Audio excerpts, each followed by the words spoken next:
Pelayanan kesehatan yang baik masih menjadi persoalan besar di Indonesia, terutama bagi masyarakat miskin dan hampir miskin. Banyak keluhan yang muncul, misalnya saja menyangkut akses yang tidak mudah, biaya yang mahal, serta pelayanan yang buruk.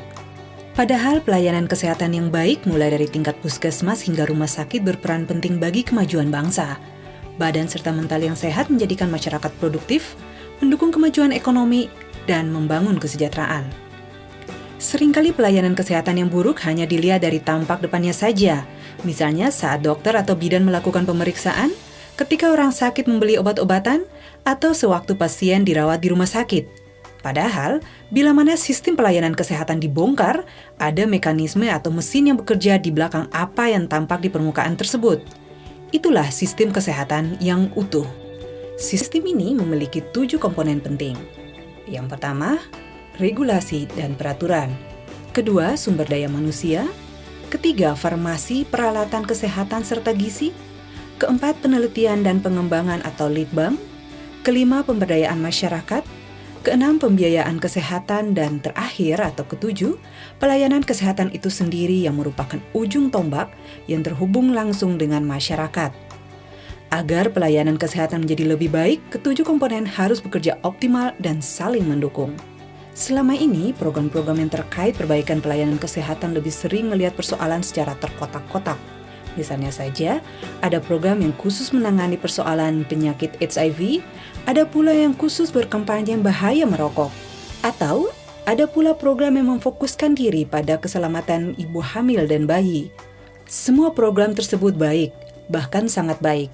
Tetapi perlu pula diambil langkah-langkah penyelesaian masalah yang melihat sistem kesehatan sebagai sebuah mesin yang utuh. Nah, menyadari pentingnya kehadiran sebuah program untuk menelurkan solusi-solusi bagi perbaikan sistem kesehatan secara lebih utuh, pemerintah Indonesia melalui Kementerian Kesehatan dan pemerintah Australia melalui Departemen Luar Negeri dan Perdagangan atau DFAT, bersepakat untuk bekerja sama melalui program yang secara khusus bertujuan untuk penguatan sistem kesehatan. Program ini dinamakan Australia-Indonesia Partnership for Health System Strengthening yang disingkat AIPHSS. Pada tahap pertama, program ini melakukan berbagai inovasi dan terobosan baru serta pilot project perbaikan sistem kesehatan di 8 kabupaten yang tersebar di 2 provinsi, yakni di Jawa Timur dan Nusa Tenggara Timur. Selanjutnya, program AIPHSS akan diimplementasikan pada beberapa provinsi dan kabupaten lainnya. Dalam membenahi sistem kesehatan, AIPHSS memfokuskan diri pada 3 dari 7 komponen yang sudah disebutkan tadi, yakni pada perbaikan manajemen dan kualitas sumber daya manusia, sistem pembiayaan kesehatan, serta sistem pelayanan kesehatan. Ketiga komponen tersebut memberi kontribusi besar pada perbaikan sistem kesehatan secara keseluruhan untuk masyarakat miskin dan hampir miskin. Sementara itu, khusus untuk komponen sistem pelayanan kesehatan, AIPHSS terutama akan fokus pada peningkatan kualitas pelayanan di puskesmas. Sebab, puskesmaslah ujung tombak pelayanan kesehatan kepada masyarakat. Kegiatan-kegiatan dari program AIPHSS dilaksanakan oleh Kementerian Kesehatan bekerjasama dengan pemerintah provinsi maupun kabupaten. Sementara itu, dana untuk membiayai kegiatan-kegiatan tersebut akan berasal dari hibah pemerintah Australia. Lalu apa saja yang termasuk dalam program AIPHSS? Di antara lebih dari 100 kegiatan yang telah disiapkan terkait perbaikan kualitas sumber daya manusia, salah satunya AIPHSS memfasilitasi sertifikasi pendidikan jarak jauh. Sekarang ini untuk menjamin mutu pelayanan kesehatan, peraturan dan kebijakan Kementerian Kesehatan mensyaratkan bahwa tenaga kesehatan minimal harus memenuhi kualifikasi dan pendidikan setara D3. Masalahnya, masih banyak bidan dan perawat yang hanya lulusan setingkat SMA atau Diploma 1. Untuk itu, AIPHSS mendukung sistem belajar dan sertifikasi jarak jauh atau PJJ. Problema yang juga ingin diselesaikan AIPHSS adalah kelengkapan dan distribusi sumber daya manusia di puskesmas.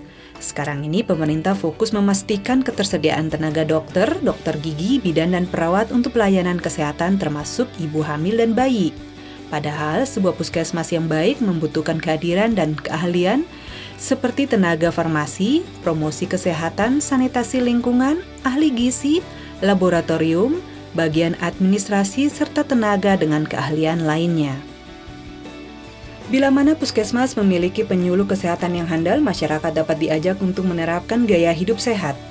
Penyuluh dapat membimbing mereka membangun lingkungan yang bersih, menghentikan kebiasaan merokok, memperhatikan gizi makanan, membawa anak-anak untuk imunisasi hingga berpartisipasi dalam keluarga berencana. Lalu menyangkut sistem pembiayaan, AIPHSS memberikan bantuan dalam persiapan menyongsong dimulainya proses Jaminan Kesehatan Nasional atau JKN. Di samping itu, program ini juga membantu menyusun anggaran secara terintegrasi di tingkat provinsi dan kabupaten. Namun demikian, mengingat JKN sebatas membayar biaya berobat masyarakat yang jatuh sakit, AIPHSS juga mendorong pengalokasian anggaran yang lebih besar untuk tindakan promotif dan preventif. Selama ini, fokus pemerintah pusat, provinsi, dan kabupaten kota adalah menggelontorkan puluhan triliun rupiah untuk membantu biaya berobat masyarakat yang jatuh sakit. Padahal yang terpenting adalah mencegah mereka jatuh sakit. Harapan kita dengan sistem kesehatan nasional, provinsi, dan kabupaten kota yang lebih baik, pelayanan kesehatan akan meningkat. Dan yang paling penting, semakin sedikit masyarakat Indonesia, terutama dari kalangan miskin dan hampir miskin, yang jatuh sakit. Dengan begitu, mereka akan semakin produktif, ikut mendukung kemajuan ekonomi, dan membangun kesejahteraan. Sistem kesehatan yang baik akan membuat masyarakat lebih sehat, masyarakat sehat, masyarakat sejahtera.